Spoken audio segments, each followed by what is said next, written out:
This is the story of what happens when your brain forgets to talk to your muscles and how I thought I might make it out. My name is Pam and I live in a van. I'm 71 years old and I have lived with bipolar for 50 years.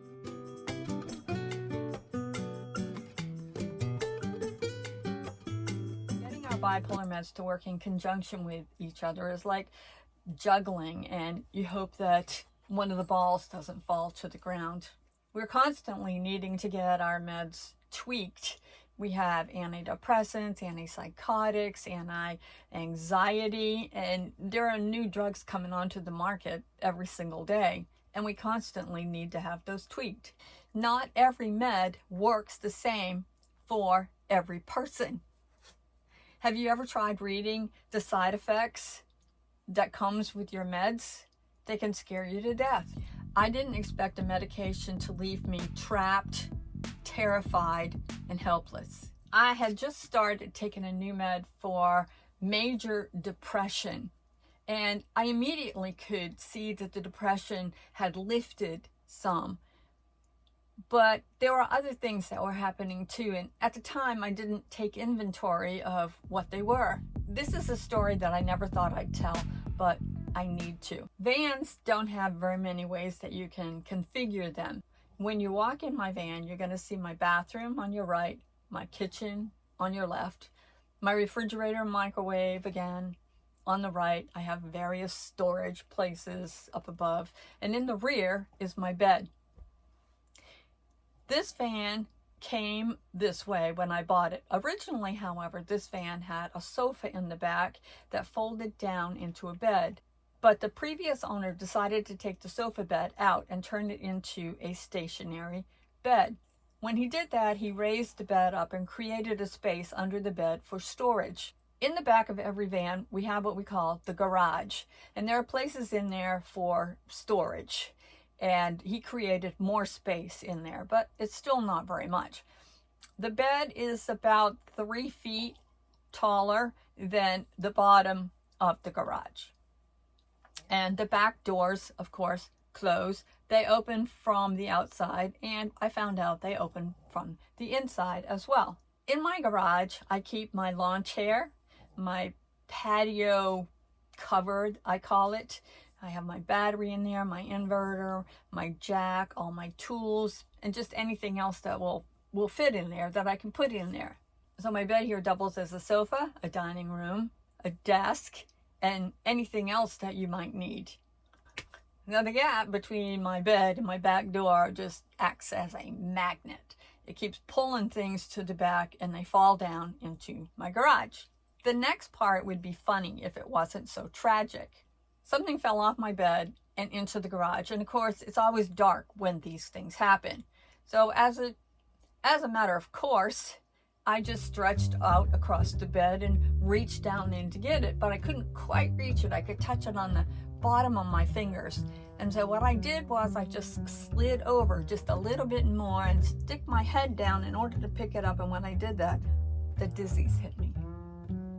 And I fell down through the gap into the abyss of my garage. It happened very fast, but for a moment, time stopped and I couldn't move. I fell at an angle, so my neck was twisted like this, and I realized that I was having trouble breathing. And as I lay there in the dark, I also realized that I have lost all the coordination in my arms and my legs. I was helpless. My brain wasn't telling my legs and my arms what to do. In that moment, I really, really thought I was going to die. And I began to panic. I couldn't move anything. Nothing moved, and I still wasn't able to breathe very well. That's how I felt. I just didn't know what I was going to do. Suddenly, however, the adrenaline kicked in.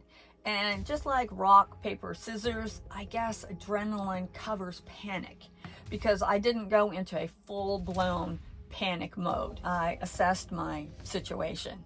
First off, I couldn't breathe very well. That was a major situation. The next thing was that my legs and my arms were tangled up in all of the things that are in my garage, and I couldn't make my muscles move to unhook myself. And of course it was dark and I couldn't see anything. The next few minutes were a blur in my memory. Somehow I was able to get my neck straightened out because I remember being able to breathe freely. The panic was still there, but the adrenaline was still more. Somehow I got untangled from all of the things that were in my garage. But then new panic came when I had to figure out how I was going to get out of where I was. I knew I wasn't going to be able to lift myself back up onto the bed. I just knew that wasn't going to be able to happen. Fortunately for me, I remembered a couple of weeks ago, I had tried to open the doors from the inside and I wasn't able to do it. So I got the manual out and I looked through the manual until I found the instructions on how to open the rear door, and I was able to do it. So in my state of confusion in the back, somehow that thought materialized in my mind, and I knew that there was a way for me to open the doors in the back. Unfortunately, however, I was stretched out lengthwise and the latch was right down the middle in the doors. Somehow I had to maneuver myself down in order to be able to reach this latch. Again, it's kind of a blur. This is really scary happening to me. I still thought I was going to die. I could not get out and I had no help. I was all alone. That's what happens when you live in a van by yourself. I was able somehow to scooch all the way down, and the latch, even though I had looked it up and how to unhook it, it still took me several tries in the confusion of my mind in how it was supposed to open in order for me to actually do it. So I finally got the latch unhooked, and when I did, I just tumbled out onto the ground. I lay there for several minutes before I could get my body to function the way that it needed to function in order to get up. I sat there for several minutes.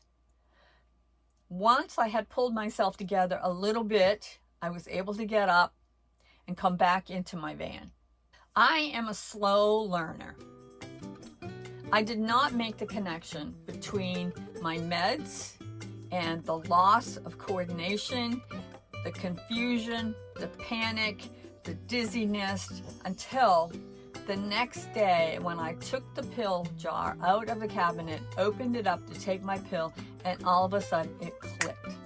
And I knew that this new med was the problem that caused this whole incident to happen. Later, I did some research to see what had actually happened to me, and this is what I found. This drug is an SSRI. I had serotonin syndrome. It said I read in Google, and this is what it said: a potentially life-threatening side effect caused by too much serotonin in the brain. Symptoms can include agitation, confusion, hallucinations, increased heart rate, sweating, muscle stiffness or twitching, and coordination problems. This isn't about me being stuck and wedged between the bed and my back doors in a tangle of mess in my garage. This is about what happens when your brain and your body aren't speaking the same language. I did not know this could happen, and I think more of us need to know things like this and talk about them. Side effects to our drugs are nothing to take for granted.